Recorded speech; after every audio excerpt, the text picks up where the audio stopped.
Hi, this is Suzabelle from Patchwork Chicken Studio, and it's Thursday from the studio, so I thought I would share a video about my newest acquisition. I've had her about 3 months. Bought her online. She is a singer. Bought her online, and they shipped her to me. They had double boxed her, really took very good care of her. She came in pretty good shape, but she's old. So I want to talk about her a little bit. She is, you notice by the size of my hands, she is a very tiny machine. So she's the same as my Singer 66, my treadle based machine from 1904, but she's smaller. So she's what they call a 3/4 machine. And I've been wanting one of these for a long time. I was really happy to get one for a good price. Got it, and I've been working on it ever since. So it's on a baby quilt. I sewed a baby quilt made with some of this fabric earlier in May. And it's August now, so it's been a few months. She is great at piecing, and she's great at doing some basic quilting. But she is used. She's well loved and well used. Even though she's in amazing condition, she needed some work when I got her. She was dirty, needed some oil. And you can see that there's some scratches and marks and things. This is marked up. And that means that she was used. She was used to sew with. And there's actually some wearing of the decals here, which is where her hands would have sat when she was sewing. And then the clear coat has worn off on this, which is highly unusual for these machines. So it was well used and well loved. And there are some scratches here. They may not show up really well in the video, but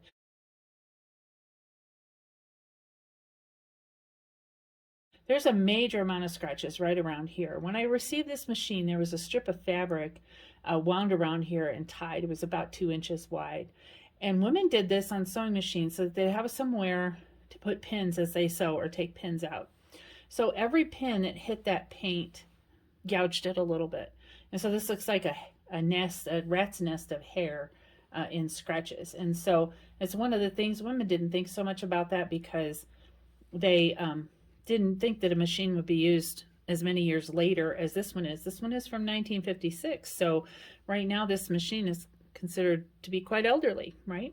We call them vintage machines because they're not antiques, they are vintage. So I made my own little pincushion, just quick stitched up with some batting and some fabric. But in the back of here is a piece of plastic. I cut a piece of plastic out of a milk jug. And so there's also a magnet in here so it will stick to the machine. But if I put pins through, they're not going to come out the other side. They get stuck by that plastic, which is great. I won't scratch anywhere else on the machine. So the cool thing about these older machines, and talked about them before, the vintage machines will run forever if they get oiled. Kind of like a really well-built car. It needs rare maintenance. I don't have to take it to anybody to maintain it. I can do all that work myself. There's no plastic in here. There's nothing to break. There just isn't. It's all metal. But that also explains why it weighs 35 pounds. And it does have a nice cover that goes with it that latches. And so I could take this machine places. And that was why they actually built this one. So it's identical to my 66, but it's a 99.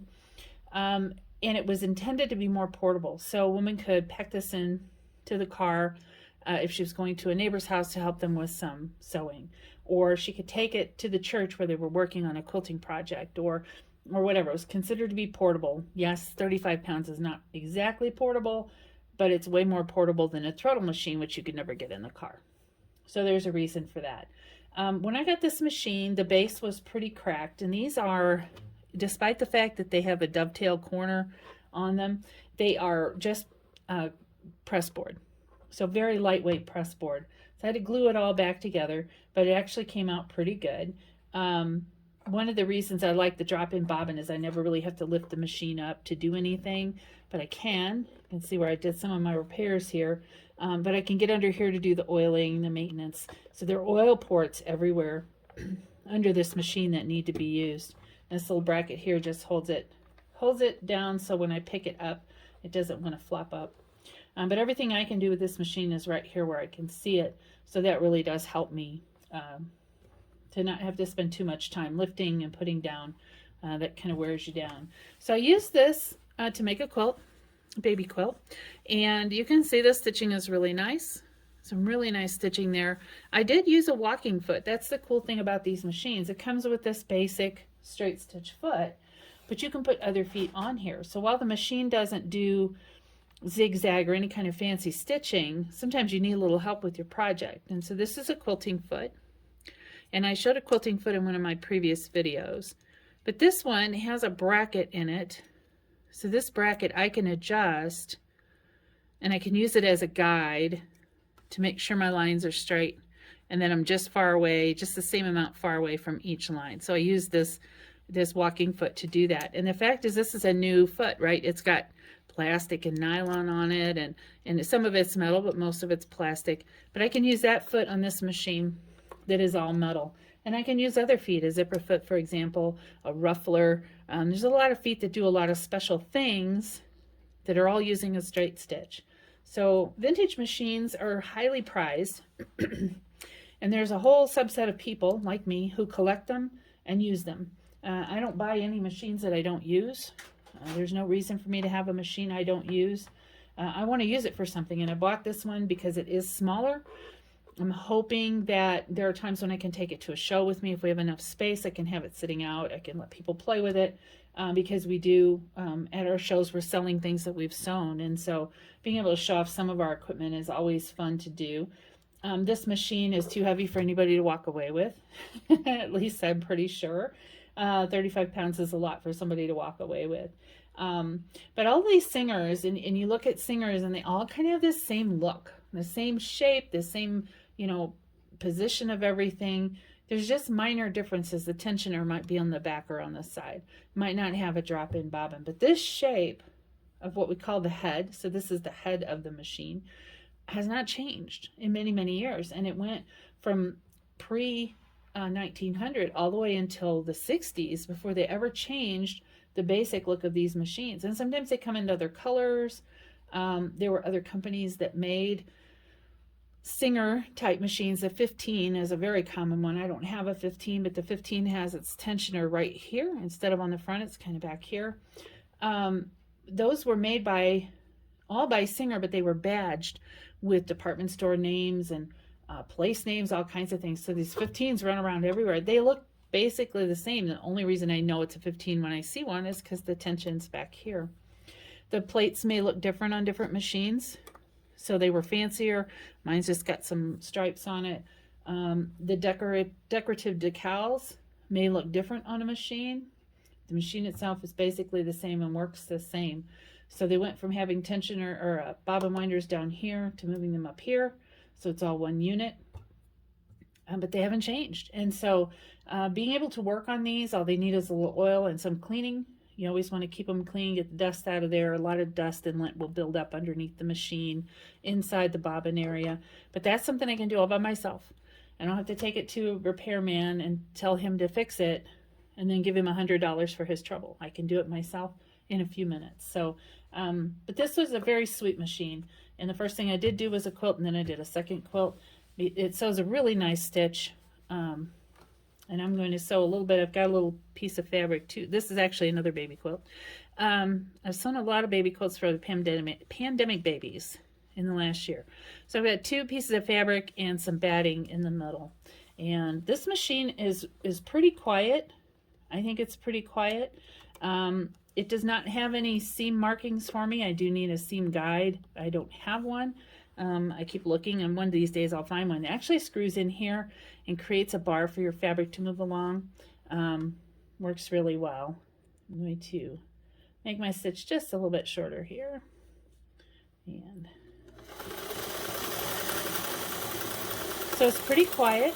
Doesn't wiggle a lot, doesn't have a lot of vibration. It sews a lovely stitch. Makes me happy. So there's our stitching there on that, and I can just keep going and make this little quilted project, and then I could serge it on the sides and make it into a coaster, which would be cool.